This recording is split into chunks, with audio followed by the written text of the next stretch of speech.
Frei Beto deu uma entrevista ao Globo dizendo que o próximo Papa certamente vai ser mais conservador, porque há uma crise naqueles que eram os progressistas da década de 60, 70 e 80. Olá pessoal, viva Cristo Rei! Hoje eu vou fazer um vídeo falando sobre a crise da teologia da libertação. Sim, isso mesmo, com base em 2 vídeos. Um do Ian Neves, no Inteligência Limitada, e também um vídeo do Instituto Plínio Correia. Ambos os vídeos, vou deixar o link aqui embaixo para vocês assistirem. Primeiro, esse vídeo do Ian Neves, o Ian Neves disse que o PT, fazendo uma crítica ao PT, que o PT ele tá mais ligado à direita em muitos aspectos. Sim, isso mesmo. Você pode assistir o vídeo depois, vim aqui para você ver que eu tô falando a verdade.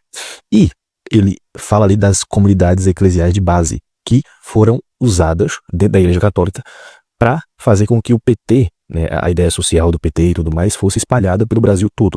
É isso que ele vai dizer ali. E a teologia da libertação, junto à Igreja Católica, nasceu ali. E junto à questão do PT, fortalecendo o PT, nasceu nesse contexto, dos anos 60, nesse contexto aí. E a Igreja Católica, ela ajudou o PT mesmo a se difundir. Porque a Igreja Católica pensava que isso era legal, que isso era bom para a questão social da Igreja. No entanto, os pobres que a Igreja Católica, na figura, na ideia do PT ou na ideia social, os pobres que a Igreja optou, esses pobres acabaram indo para as igrejas protestantes muitas vezes. Mas olha só a análise do Ian Neves. Tá ficando cada vez menos. Por exemplo, ele começa a deixar de usar a palavra socialismo com o tempo, mesmo que socialismo significasse mais justiça social do que disputa pelo Estado, etc, né? A igreja vê nesse projeto um lugar que ela pode começar a aplicar esses ideais progressistas, mas sem aderir a uma via de ruptura, porque o comunismo era muito vinculado com o ateísmo, Vilela.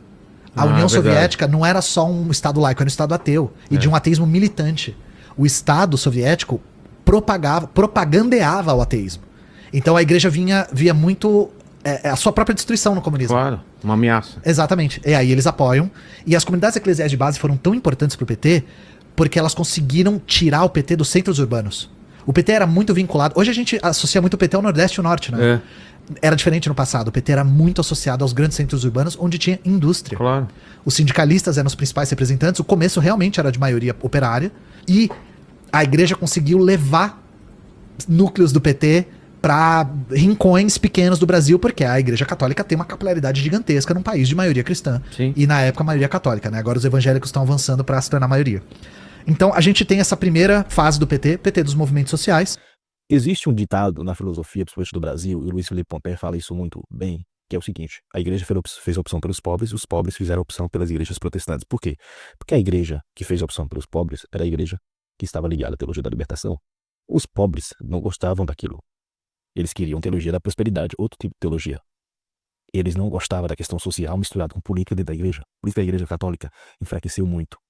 Hoje, os jovens ou algumas pessoas já não gostam tanto dessa teologia da libertação. E quem diz isso é o Frei Beto. O Frei Beto assumiu isso. Vou deixar isso aqui comprovado com base no vídeo aqui do Instituto Plínio Correia de Oliveira, que ele fala sobre o crescimento da Igreja Católica e sobre essa análise que o Frei Beto fala do momento que vive a Igreja, a teologia da libertação, e desse próximo Papa, que na opinião do Frei Beto pode ser um Papa mais conservador. Os jovens hoje não se identificam muito com a teologia da libertação. Eles querem uma Igreja Católica diferente porque eles estudam. Certo? Visto o que está acontecendo em vários países, com o recorde de batismo na França, na Inglaterra e em vários outros lugares do mundo. Por outro lado, mostrando a crise da esquerda, chamada esquerda católica, da teologia da libertação, Frei Beto deu uma entrevista ao Globo dizendo que o próximo Papa certamente vai ser mais conservador, porque há uma crise naqueles que eram os progressistas da década de 60, 70 e 80.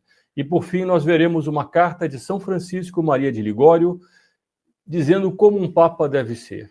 Tudo isso neste artigo dele, mostrando que nas reuniões das SEBs ele só vinha cabelos brancos. Os jovens se afastavam daqueles que são chamados da esquerda católica. Um católico jamais pode ser de esquerda, mas infelizmente muitos católicos foram para a esquerda e se afastaram da população. Eles que dizem que defendiam o povo, quanto mais eles foram defender o povo, menos o povo chegou perto deles. Pelo contrário, infelizmente, muitos desses acabaram entrando nas seitas protestantes. E agora, graças a Deus, há uma parcela pequena ainda, mas já ponderável, suficientemente ponderável para se ver uma reação católica, um ressurgimento e uma volta à igreja também no Brasil. Muitos ex-protestantes recebendo o batismo. E aqui no canal nós temos recebido inúmeros comentários sobre isso, o que mostra essa graça de Deus na opinião pública. Então, pessoal, eu recomendo que você assista o vídeo do Ian Neves. O Ian Neves ali tá criticando o PT. Tá criticando o PT, tá dizendo que o PT é um pouco mais ligado à direita, né? É a opinião dele. Eu não vou entrar aqui no mérito disso, de criticar o PT ou não, de criticar a política exatamente. Não, aqui esse canal eu uso para falar sobre a questão da Igreja Católica. Sobre questões políticas muito arraigadas, muito críticas, esse canal aqui não nasceu para isso, não existe isso. Eu tô falando aqui sobre a teologia da libertação, do contexto da teologia da libertação, porque envolve o PT, e realmente envolve, todo mundo sabe disso, envolve a teologia da libertação dentro da Igreja Católica, e como o PT se propagou pelo Brasil e tudo mais, envolve a Igreja Católica, envolve a teologia da libertação. É como na Nicarágua, por exemplo. A Nicarágua hoje sofre. Claro que assim, isso não está acontecendo no Brasil, mas por que a Nicarágua hoje sofre com a questão de repressão? Por quê? Eles optaram pelo regime social, mais comunista e tudo mais. Com o tempo, os governantes deram um pé na bunda da Igreja Católica e estão perseguindo lá as pessoas que são católicas. Então eles abraçaram o comunismo, abraçaram a ideia social e tudo mais, achando que ia ser bom para a igreja. O que é que os políticos, quando chegaram no poder, fizeram? Estão prendendo os padres e tudo mais. Está acontecendo no Brasil? Não está acontecendo no Brasil exatamente. Ninguém está perseguindo a igreja, que eu saiba. No entanto, o que eu estou querendo dizer é o seguinte. Quando a igreja optou pela teologia da libertação, optou por ajudar o PT, optou por ajudar a questão social, não sei o quê, política, as pessoas acabaram saindo da igreja. A igreja católica enfraqueceu. E hoje as pessoas não querem muito questão de política dentro da igreja. As pessoas estão de saco cheio de política de direita e de esquerda dentro da igreja. As pessoas querem estudar a teologia a verdadeira, quer uma questão mais dogmática, quer a questão da confissão, quer a questão de se confessar, dos sacramentos, daquela coisa que envolve a igreja. Não questão política, simplesmente social e não sei o quê. A questão política existe, mas fora da igreja. A igreja não precisa ser um palanque político, pra nada. Né? Como se tudo se resumisse à política. Então é isso. A teologia da libertação, ela não convence mais, como ela fazia antes. E o Frei Beto tá assumindo isso. Por quê? Porque as pessoas estão de saco cheio disso. Para chegar em Deus, a gente não precisa de uma teologia da libertação. A gente precisa do que 2000 anos de história da igreja fez por nós. Por isso que a teologia da libertação ela enfraquece. Né? Salve Maria, Deus abençoe. Compartilhe esse vídeo, comente. Até mais.